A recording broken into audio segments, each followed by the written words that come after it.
Hey guys, welcome back to the channel. I got a new video for you guys today.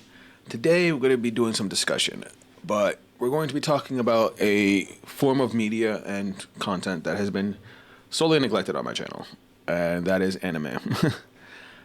I love anime, and other than Nerdcore, I wanted to bring you guys some more anime content, so this is just the start of that. So today I want to talk to you guys about some anime that I've been watching pretty recently. Now, some of these anime are new, some of them aren't, but they're all new to me because some of them I just haven't watched yet, and I've just got around to watching them. So I just want to give you guys some opinions, tell you guys some of my likes, some of my dislikes, maybe give you guys some ideas of anime you should check out if you haven't already checked them out, and hopefully get some feedback back from you guys on some series I should check out or why you like a certain series.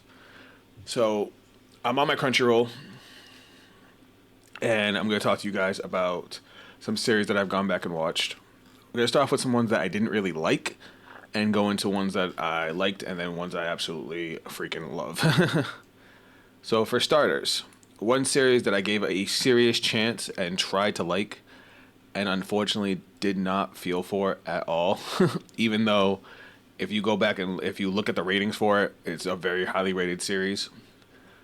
I've been looking for a decent slice of life anime, and I tried watching Classroom of the Elite, and I did not like it. And don't get me wrong, I'm not saying I watched a couple episodes and it just wasn't for me. I'm saying I gave it a serious chance and tried to find something to like about it. I watched almost the entirety of all 3 seasons that have aired. Actually, did I watch all? Okay, I didn't watch the second half of season 3. But going through the whole series, I was bored. At first, I was really interested with the whole dynamic of how they ran the school, but it quickly fell off. And other than Ayana Koji, I was not a fan of really any of the characters. Even the other main character, Honekita, if she wasn't even in the show, I wouldn't have cared. And by the midpoint of season 3, the only thing I cared about as far as what the whole series was the White Room and what it did to Ayana Koji. That was it.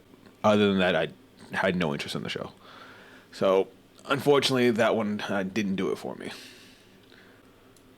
Another one that I tried to like, which is funny because it's another high school anime that I tried to like, and it had some high points, but most of it was pretty low. Was The Irregular at Magic High School. So I saw some pretty cool moments from this series, so I decided to check it out. And at first, it was okay. It was a little weird with the ancestral subtexts, but once you get by that, the show had some okay things. The most interesting character, obviously, was the main character in this point. He's a lot like Ayana Koji, but with him, it was, military training as opposed to straight trauma and abuse. But it suffers from the same problem I had with Classroom of the Elite, where a lot of the other characters weren't very interesting. This one had more action, but even their action pieces were, like, subpar, at least for me. Those are 2 series that are both very highly rated. If you look at the scores on Crunchyroll, Regular at Magic High School has a 4.6 out of 5, and Classroom Elite has a 4.8 out of 5. But they just didn't do it for your boy. Now, anime that are kind of middling for me. One that I started off and loved the first season, but the second season just went so bad that I just couldn't do it anymore. And mind you, I didn't watch the entirety of season 2, so if you guys have watched it, let me know if it's worth going back to. Was Rising of the Shield Hero. I fucking loved season 1. I sing its praises all the time. But that goddamn turtle arc ruined the entire anime for me. The horrible CGI, the annoying ass story, and then he resets when he goes to the new world. I watched the first 2 episodes of the next arc, and then I just never went back to it. So let me know, guys, is it worth going back to? Because I really, really enjoyed season 1, but I just fuck that turtle. Now, one that wasn't bad by any means, I actually really enjoyed it, but gets a lot of hate, is Mushoku Tensei, also known as Jobless Reincarnation.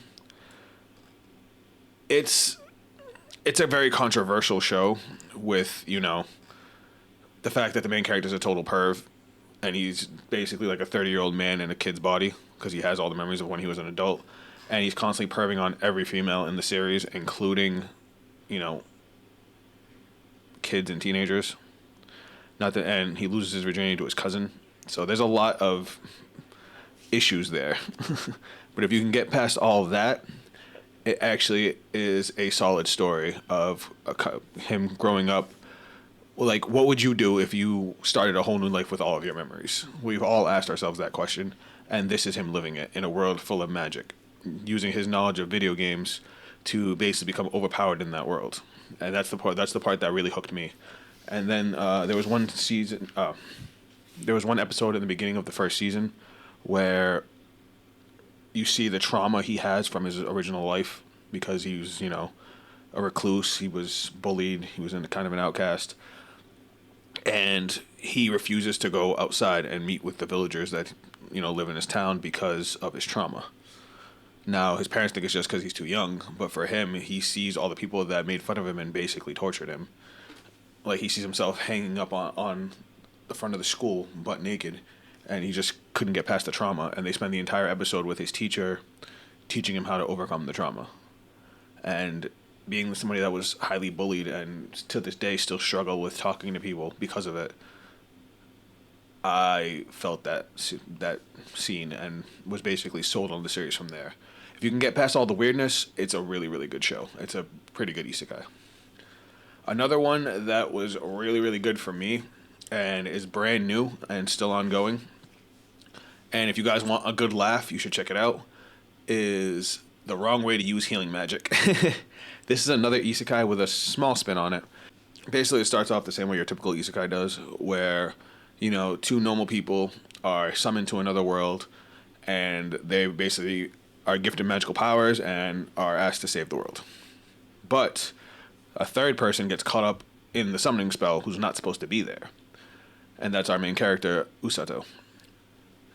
They test all three of them for magic, and of course, you know, the two heroes have magic. And then they test him for magic, and they all start freaking out because he has an affinity for healing magic, which is apparently pretty rare in their world. But it's also the fact that as soon as it's revealed that he has healing magic, the leader of their healing unit comes and basically kidnaps him. Her name is Rose, and she is basically the Urza Scarlet of this series. And not only is she a badass female who's super strong, she's also in the dub voiced by the same dubbed voice actor that actually did Urza Scarlet. So, being that Urza Scarlet is my favorite fairy tale character, I was already invested. And you watch him grow as a character, become more confident and willing to fight for these people that were originally all strangers. And the reason it's called The Wrong Way to Use Healing Magic is because, A, as she trains him, she forces him to heal his injured muscles with healing magic, allowing him to be pushed harder and longer than humans normally supposed to be allowed. And when he fights using the healing magic, basically healing his opponent while he fights them. So they take the damage from the impact of his punches, which are super strong because of the way he trained, but the lasting damage isn't there, so he can knock somebody out without ever actually killing them, no matter how hard he hits them. And of course, they even say that's the wrong way to use healing magic, and that's the whole gimmick of the show.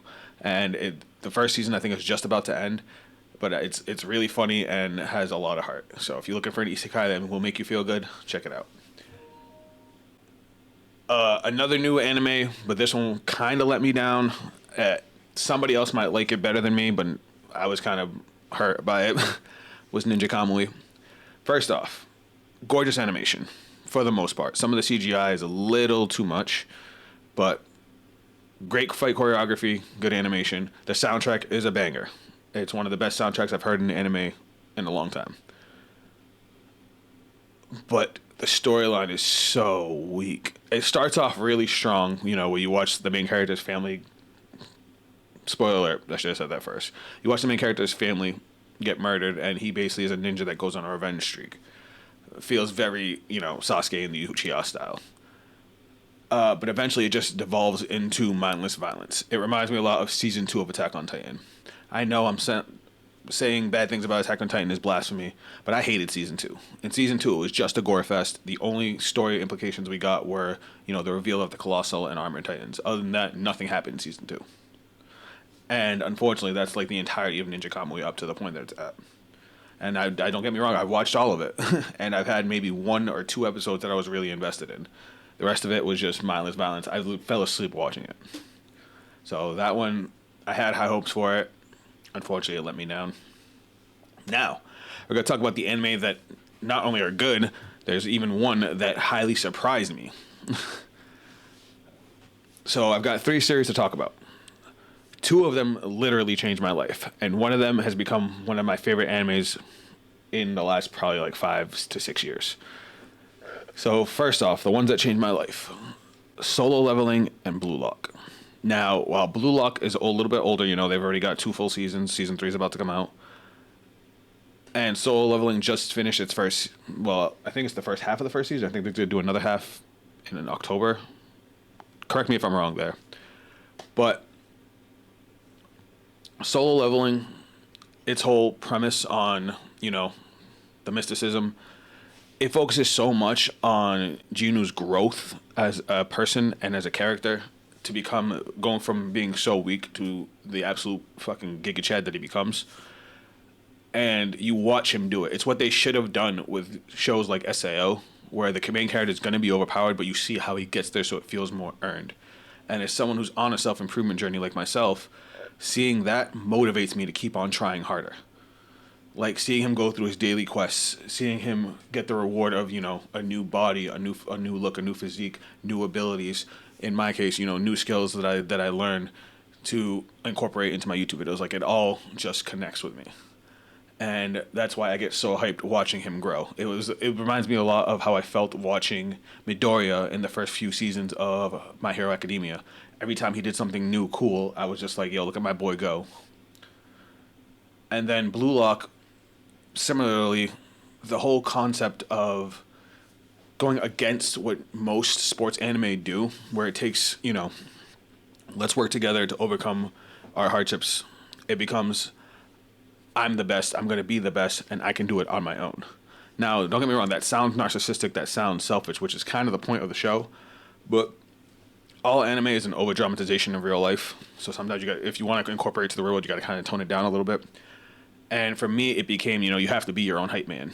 You have to believe that you can succeed or you're never going to succeed. If you don't hype yourself up, who's going to hype you up? Who's going to be in your corner if you're not in your own corner? And when I started thinking like that, it started helping me to improve. I said it on my last video that I want to be a variety content creator, and I believe that I can do it. And as long as I keep on, motivating myself, I'll eventually get there. It may take some time, but if I just decide that I can't do it, then I'm never going to do it. If I don't take that step forward is never going to come.